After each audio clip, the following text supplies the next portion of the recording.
ঢাকা মহানগর আওয়ামী লীগের শান্তি সমাবেশ। আপনারা জানেন, আজকে যখন দেশ শান্তিপূর্ণভাবে জাতির জনক বঙ্গবন্ধু কন্যার নেতৃত্বে উন্নয়ন ও অগ্রগতির দিকে এগিয়ে যাচ্ছে, সেই মুহূর্তে পুনরায় আজকে আবার ওই বিএনপি জামাত শিবির দেশকে অস্থিতিশীল করতে চায়, দেশের গণতন্ত্র নিয়ে আবার ছিনিমিনি খেলতে চায়, দেশের উন্নয়ন ও অগ্রযাত্রাকে আবার ব্যাহত করার অপচেষ্টা চালানোর চেষ্টা করছে। নির্বাচনের পূর্বে দেখেছেন, আজকে তারা হত্যা করেছিল, পুলিশ ভাইদেরকে হত্যা করেছিল, গাড়ি চালিয়েছিল, প্রধান বিচারপতির ভবনে হামলা করেছিল। এমনই ভাবে ঢাকা শহরে আজকে ঢাকা শহরের বাইরে থেকে লোক এনে আজকে ঢাকাবাসীকে জিম্মি করার অপচেষ্টা চালিয়েছিল। নির্বাচনকে বানচাল করতে চেয়েছিল। শান্তিপূর্ণ নির্বাচন হতে দেবে না বাংলাদেশের মাটিতে।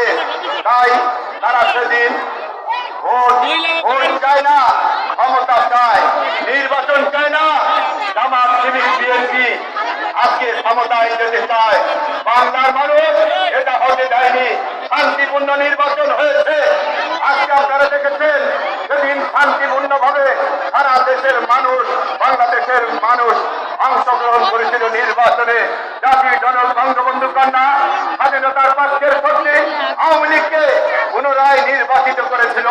কারণ বাংলাদেশের মানুষ জানে, আওয়ামী লীগ যদি ক্ষমতা আসে তাহলে এদেশের উন্নয়ন হবে, শান্তিতে মানুষ বসবাস করতে পারবে, দেশে অশান্তি থাকবে না, দেশের উন্নয়ন হবে, অগ্রগতি হবে। তাই সেই নির্বাচন সেদিন আপনারা দেখেছেন, সারা বিশ্ববাসী এই নির্বাচনকে সেদিন তারা অভিনন্দন জানিয়েছিল, ধন্যবাদ জানিয়েছিল বন্ধুরা। তাই যারা ষড়যন্ত্র করার, যারা ওই বিএনপি জামাত শিবির, তারা ষড়যন্ত্র আজীবন করে যাবে। তাই ঢাকা মহানগর আওয়ামী লীগের থানা ছাত্রলীগ, আওয়ামী লীগ, যুবলীগ, সেবক লীগ, মহিলা আওয়ামী লীগ প্রতিটা অঙ্গ সংগঠনকে বলতে চাই, নির্বাচনের পূর্বে যেমন ভাবে আপনারা সতর্ক ছিলেন, এখনো আপনারা প্রতিটি মুহূর্তে সতর্ক থাকবেন। কারণ ওই জামাত শিবির ষড়যন্ত্র করছে, যতদিন বেঁচে থাকবে দেশের বিরুদ্ধে, রাষ্ট্রের বিরুদ্ধে, আওয়ামী লীগের বিরুদ্ধে, উন্নয়নের বিরুদ্ধে, গণতন্ত্রের বিরুদ্ধে ষড়যন্ত্র করবে। তাই আমরা পাহারাদার, যারা এই জনগণ আপনারা পাহারা থাকবেন। আমরা রাজপথে আছি, ঢাকা মহানগর আওয়ামী লীগ রাজপথে থাকবে। কোন সন্ত্রাসীদের ঢাকাকে আমরা দখল করতে দেব না ইনশাআল্লাহ।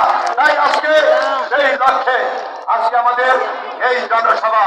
তাই এই জনসভায় প্রধান অতিথি হিসাবে উপস্থিত থাকবেন বাংলাদেশ আওয়ামী লীগের সংগ্রামী সাধারণ সম্পাদক, সর্বশক্তি মন্ত্রণালয়ের মাননীয় মন্ত্রী, সংগ্রামী জননেতা জনাব ওবায়দুল কাদের এমপি আজকে প্রধান অতিথি হিসাবে উপস্থিত থাকবেন। আজকে এখানে ইতিমধ্যেই উপস্থিত হয়েছেন এই এলাকার আজকে আপনাদের প্রিয় নেতা, প্রিয় সংসদ সদস্য, যিনি বাংলাদেশ আওয়ামী লীগের প্রেসিডিয়াম সদস্য এবং বাংলাদেশ সরকারের মাননীয় মন্ত্রী, যুবলীগের সাবেক চেয়ারম্যান, এই এলাকার নন্দিত নেতা, সংগ্রামী জননেতা জনাব জাহাঙ্গীর কবির নানক ইতিমধ্যে আমাদের মাঝে উপস্থিত হয়েছেন। আপনাদের এই এলাকার প্রিয় নেতা, ঢাকাবাসীর প্রিয় নেতা, যার নেতৃত্বে ঢাকা মহানগর আওয়ামী লীগ ইউনিট থেকে শুরু করে ওয়ার্ড থানা অত্যন্ত সফলভাবে আজকে আমরা সম্মেলন করেছি। আমাদের সেই শ্রদ্ধেয় নেতা, এই মোহাম্মদপুর থানা আওয়ামী লীগের সাবেক সাধারণ সম্পাদক, দুঃসময়ের নেতা, আজকে যিনি অসুস্থ অবস্থায়ও তিনি আজকে আমাদের মাঝে এই মিটিং এর সভাপতিত্ব করার জন্য এসেছেন।